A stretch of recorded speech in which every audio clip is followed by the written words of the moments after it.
9 straight home wins, despite an absolute stinker of a miss from Ebou Adams late on. Derby County came away with all 3 points in their game versus Cardiff City. A 1-0 win with Kenzo Goudmijn picking up the goal after a really nice bit of play between Callum Elder on the left-hand side. A jump over the top from Caden Jackson, and Kenzo Goudmijn steps in to score. And heading into the game, I was expecting us to pick up 3 points. I was expecting us to win, especially with Cardiff's form. And it's one of those for me where we were fairly decent for large periods of the game, but we missed a bit, in my opinion. I think, obviously, with the injury to Ozoh, we look a little bit in trouble with that one. And obviously, Ebou Adams missed that goal. Obviously, Washington and Blackett Taylor played for the 21s last night. We're going to talk all about it in this match review right now. We're going to get into some matchday footage as well towards the back end. So make sure you've hit that subscribe button and turned on that notification bell to stay tuned for all of my latest Derby County and EFL Championship and League One content heading your way across the course of this season. Now, obviously, it's a really, really good win for Derby County. It's their back-to-back win. It's 3 wins on the trot at home, 4 wins on the trot at home if you count in the Chesterfield Cup game. So it's a really, really good performance. I think it's 9 in the trot in the league at home, which is obviously really good as well. I thought we played really well in the first half. I thought, obviously, there was moments where Cardiff were very much in the game. I think their best opportunity was a header. I want to say it came from Cashin. I'm not entirely sure. But obviously Cashin headed the ball towards our goal rather than them heading the ball. But it's one of those for me where I feel like we could have done more going forward. I think we had some really good opportunities. Obviously, Ebou Adams, you probably saw it at the start of this video. What a crazy miss. Crazy. And I feel bad for him because he played, in my opinion, fairly decent. But when you now come and think about the fact that we're going to have lost David Ozoh, and based on Paul Warne's press conference post-match, it looks as if he's going to be out for a long time. But obviously, we'll find out more heading into the next game. But I just don't quite think Ebou offers that same tactical, technical element in that sitting midfield role, in my opinion. I still think he's a good player, can break up the play, but I just don't think technically, I just don't think he's quite the same player. It's going to be interesting. It's obviously going to be interesting to see how the midfield changes with the loss of David Ozoh. Obviously, Mendes Lang came off as well with a little bit of an injury. So it's going to be interesting to see how that goes. Obviously, we have brought in Marcus Harness now, who came onto the pitch after that injury and didn't really get an opportunity to show what he's capable of. Obviously, with us holding out for the win, realistically, he didn't really get a proper chance to prove what he can do. I do think Harness is going to be a great player for us coming to the end of the season as we go through the phases of the season. Obviously, we've got another international break in, I believe, 5 more games after this one. So it's going to be interesting to see how this one does go, really, because obviously we've put in that performance today. We've picked up 3 points. It wasn't as classy as a win as Bristol City, and obviously picking up those 2 injuries as well. It sort of feels a bit like the Middlesbrough win, although I think we played much better today than we did versus Middlesbrough. There's also talk that the Cardiff City manager is going to be could potentially be heading out, could potentially be getting sacked after that loss again today. They've really struggled this season. I think the only point they've picked up is a Swansea and a 1-1 draw. And I don't necessarily think Cardiff are a bad side. They don't look a bad side at all. I think they play really well with the football. I don't know what they're missing, but it's quite clear that they're missing something. They can't put the ball in the back of the net.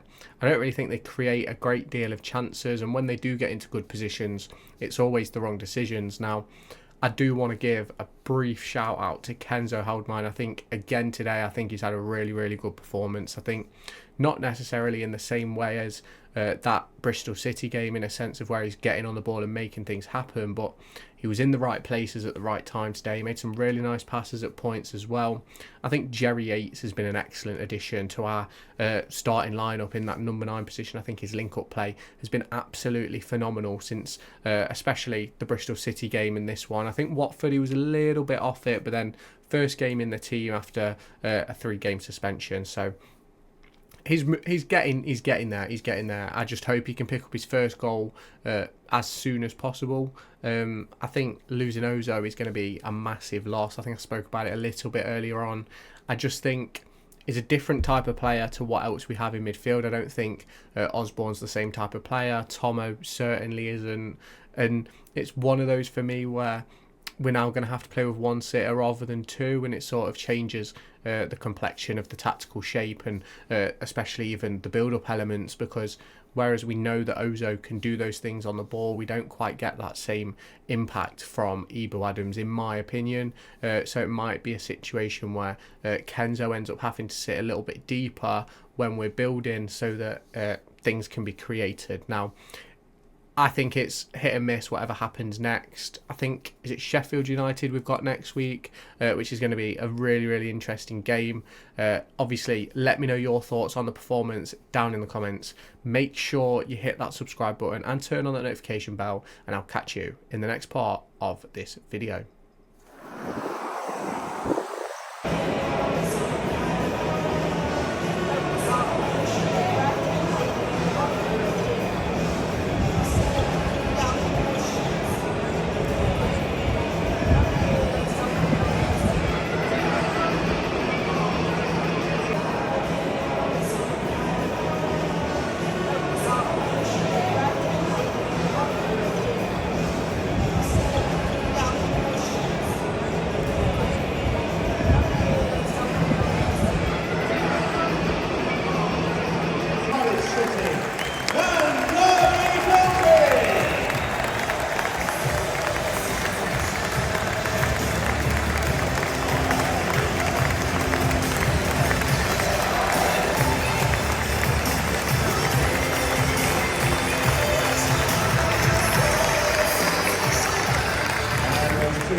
This afternoon's grand player of the match, number 20, Carmelda.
Find me on TikTok, pictured here, and Twitter, pictured here.